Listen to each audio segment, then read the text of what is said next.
Today's program is going to be a big old conversation about social media strategy for financial institutions, and we're actually going to be tweeting live during the program at the hashtag BOLSocial. So join the conversation. Let's have a little bit of fun on there and get the conversation going. You can submit your questions there as well as through the presentation center that Andy just described. I had the opportunity to see Tess in action when she was teaching a class on social media, and I thought, this is somebody who knows the subject inside out and has a passion for it. So I'm thrilled that we were able to bring her to the BOL Learning Connect audience, and I have a lot of questions that I'll be asking her as well. So have your pen and paper handy. But just so you know how my interest in this got started, back in 1994-95, I had created, along with Karen Eisenhower, a web page for the Oklahoma Bankers Association. Now, 94 and 95, that's kind of ancient history, but even then, we realized how much the Internet was going to change things, and we started bugging bankers and saying, you really need to get a website. You need to get on the web. And there were a lot of people who thought, what is this Internet thing? This is a passing fad. It's going to go away. We're not going to bother with it. It's not really for business. Can you imagine what would have happened to those businesses if they had ignored the power of the Internet?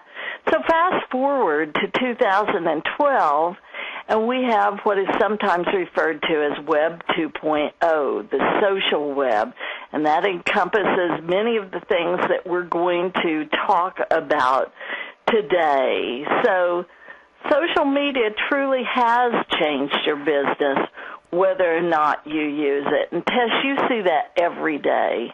Absolutely. Of course, we are here in the Midwest, and I'm sure that it's going all over nationwide. But in the past 6 months, just think about different things that you've seen. I'm sure you've seen TV commercials, billboards, anything that you can think of that says follow up on Facebook, join the conversation, get with us on Twitter. So it's everywhere. That is now being integrated into all forms of advertising and not just the social aspect.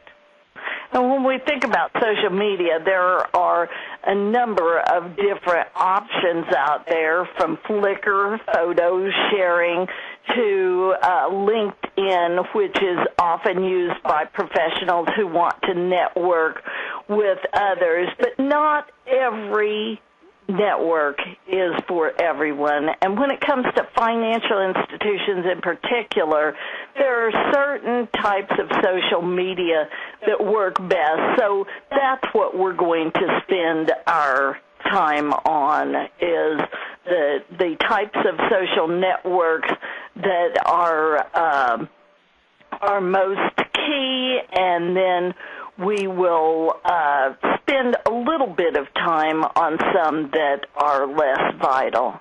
I guess one of the first questions is, should you? And, of course, the answer to that is absolutely. You should. But like Mary Beth had just said, what works best for you? And you really have to think about that. Should you use Facebook? Of course you should. Should you be on Twitter? Twitter's a little bit different, so the answer might be maybe in your regard. Have a YouTube channel. Absolutely. Everybody is visual. They want to see things and they want to hear things. Utilize Pinterest. Pinterest is really booming right now, and I'm sure that you could find some way to work it with your institution. And Google+. Google+ has hit the ground running, but these are just a few of the things that we're going to talk about. There's tons of other ones out there, but these are the major ones, and I thought that they would be great to kind of shed some light on today. So we're going to start by talking about Google+.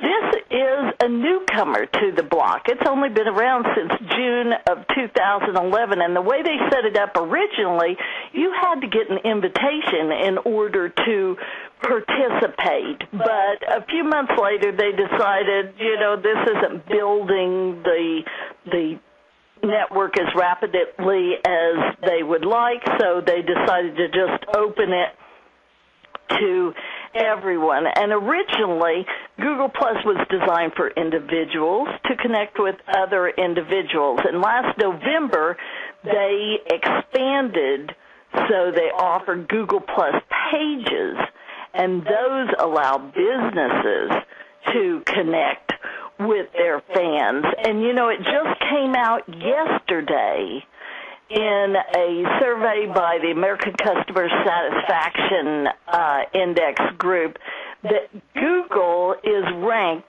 the most liked social network. And that's interesting to me because during our sound check before the webinar started, Andy was making a remark that he was on Google Plus, but he didn't understand it. And it is, shall we say, different. Absolutely. I think that is putting it lightly. I like to say that it's a cross between Twitter and Facebook. Some of the things that are listed here on the slides are great, but to kind of put that in a nutshell, it has a great feature where you can have different circles. So there's different, if you want to do a status update, there are different things that you can share with different people. It also has a great feature where you can chat with up to 7 people at a time. So it's kind of like GoToMeeting or Skype on overload, if you want to say. And I think they just increased that to 10 people you can chat with at a time, which is even nicer. And, the terminology is the first thing that you have to tackle. And that is that you've got terminology like circles, hangouts, and streams. So as Tess mentioned, the circles organize your people into groups. So as a bank, for example, you may want to put some messages out to your business customers, others to individuals who have evidenced an interest in your home equity loans, maybe others that are just to all depositors in general. So you have the ability to slice and dice these groups to a certain extent. And then Hangouts can facilitate group video chat.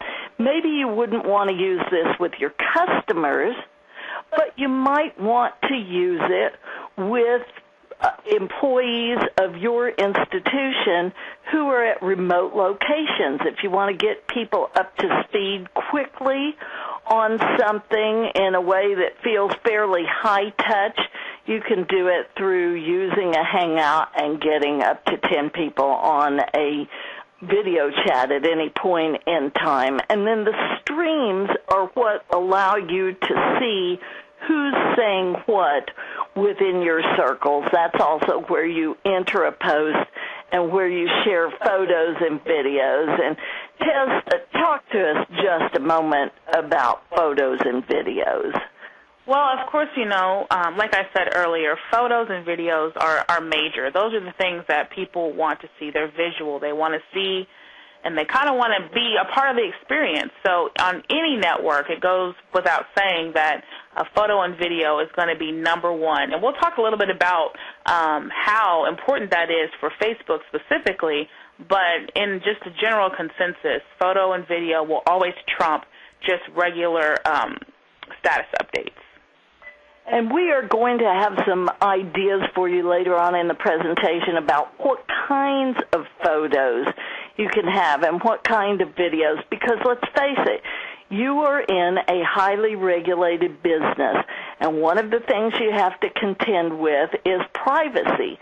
So you may think, any customer would like to have their picture on our stream in Google+. Well, maybe not so much the customer who set up an account that his wife doesn't know about with you. So you do have to take those things into consideration. In terms of the upside and the downside,